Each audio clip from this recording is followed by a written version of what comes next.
Lung fibrosis एक ऐसी स्थिति होती है जो व्यक्ति सांस को मोहताज हो जाता है। आज हम आपको बताएंगे लंग फाइब्रोसिस को कंट्रोल मैनेज क्योर करने की कुछ संभावित होम्योपैथिक दवाएं।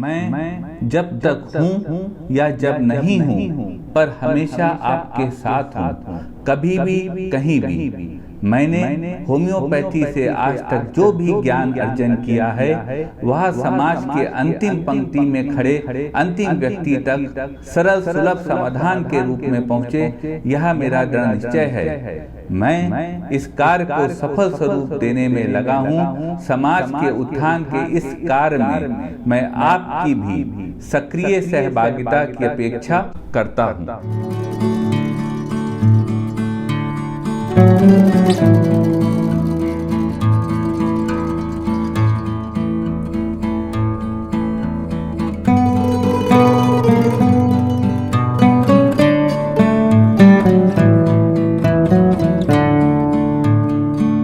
नमस्कार साथियों, डॉक्टर उमंग खन्ना होम्योपैथी क्लिनिक के इस प्रोग्राम में एक बार फिर से आपका स्वागत है। साथियों, आज हम बात करेंगे लंग फाइब्रोसिस की। लंग फाइब्रोसिस एक बहुत क्रॉनिक कंडीशन होती है जो पेशेंट के लिए एक लाइफ थ्रेटनिंग परेशानी भी बन जाती है और मरीज को इससे दिक्कत होती है। आज हम आपको बताएंगे लंग फाइब्रोसिस को कंट्रोल मैनेज क्योर करने की कुछ पॉसिबल या प्रोबेबल होम्योपैथिक दवाएं।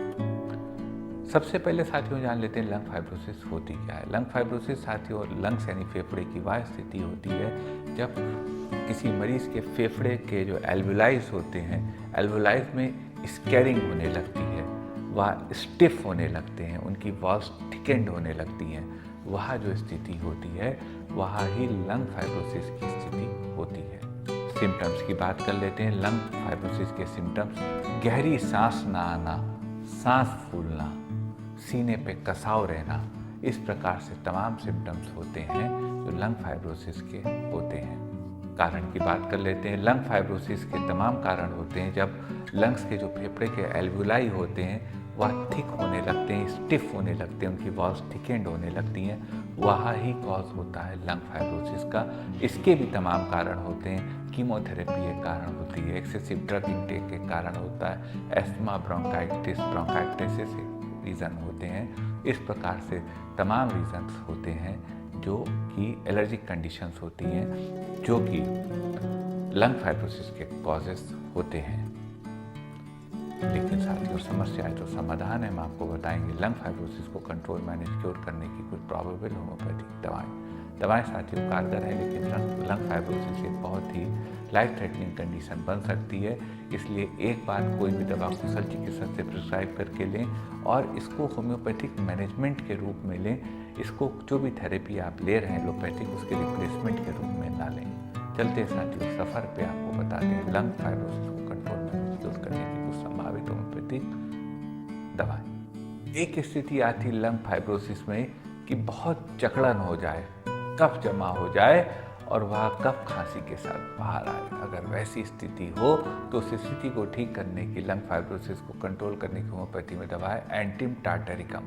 एंटिम टार्ट 200 पावर में 2-2 बूंद दिन में 3 बार ली जा सकती है या चेस्ट कंजेशन के केस में लंग फाइब्रोसिस में हेल्प करती है। एक स्थिति आती है लंग्स में फाइब्रोसिस हो और बलगम बिल्कुल तार ऐसा मुंह से बाहर आ रहा हो, वाइट्स के उसको ड्रॉ करा जा सकता हो, येलोइश कलर का हो। अगर यह स्थिति हो उस एक्सपेक्टोरेशन की, तो उस स्थिति में होम्योपैथिक दवा है काली बाइक्रोमियम।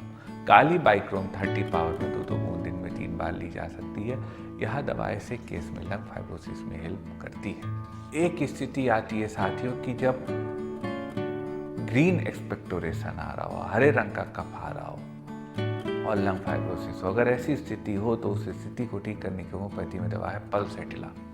पल्सेटिला 30 पावर में 2-2 बूंद दिन में 3 बार ली जा सकती है। यदि मरीज के लंग फाइब्रोसिस और उनको ग्रीन एक्सपेक्टोरेशन आ रहा है, मरीज को प्यास कम लग रही है, मरीज को सांत्वना से आराम मिलता है और उसे खुली हवा में लोगों के बीच जाना ज़्यादा पसंद होता है, ऐसी स्थिति हो तो पल्सेटिला ऐसे मरीजों की drug of choice lung fibrosis के केस में हो सकती है। एक स्थिति आती है साथियों, किसी को लंग फाइब्रोसिस हो गया हो और उनके मुंह से जो बलगम आ रहा हो बहुत बदबूदार हो।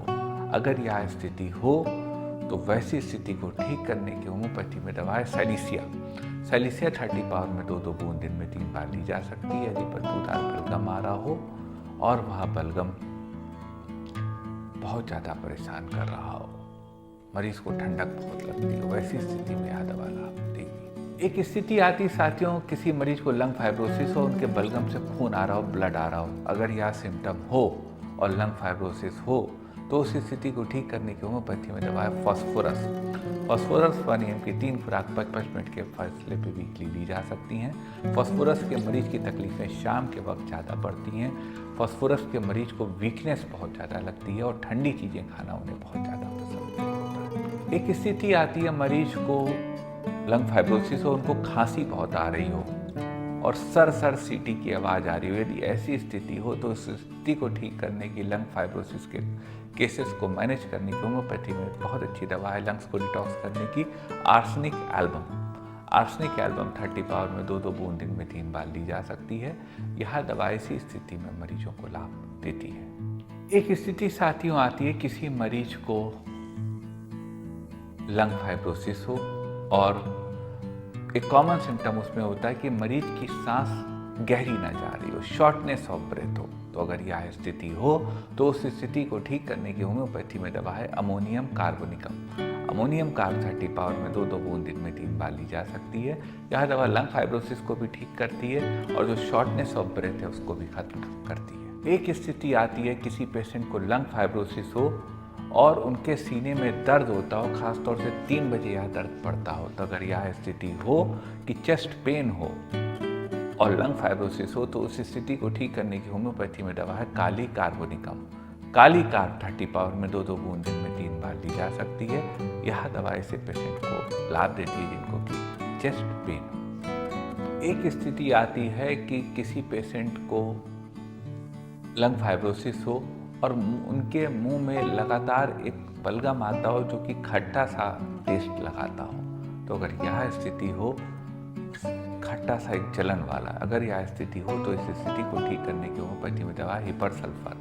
हिपर सल्फर 1 mg की 3 खुराक 55 मिनट के फासले पर दी जा सकती है। यदि मरीज को लंग फाइब्रोसिस हो, उन्हें सुबह के वक्त दिक्कतें बढ़ती हों या शाम के वक्त उनकी दिक्कतें बढ़ती हों, मुंह में खट्टा एक बदबूदार टेस्ट बना रहता हो और रात में भी उनको परेशानी होती हो, अगर यह स्थिति हो तो हिपर सल्फर ऐसे मरीजों की ड्रग ऑफ द चॉइस हो सकती है।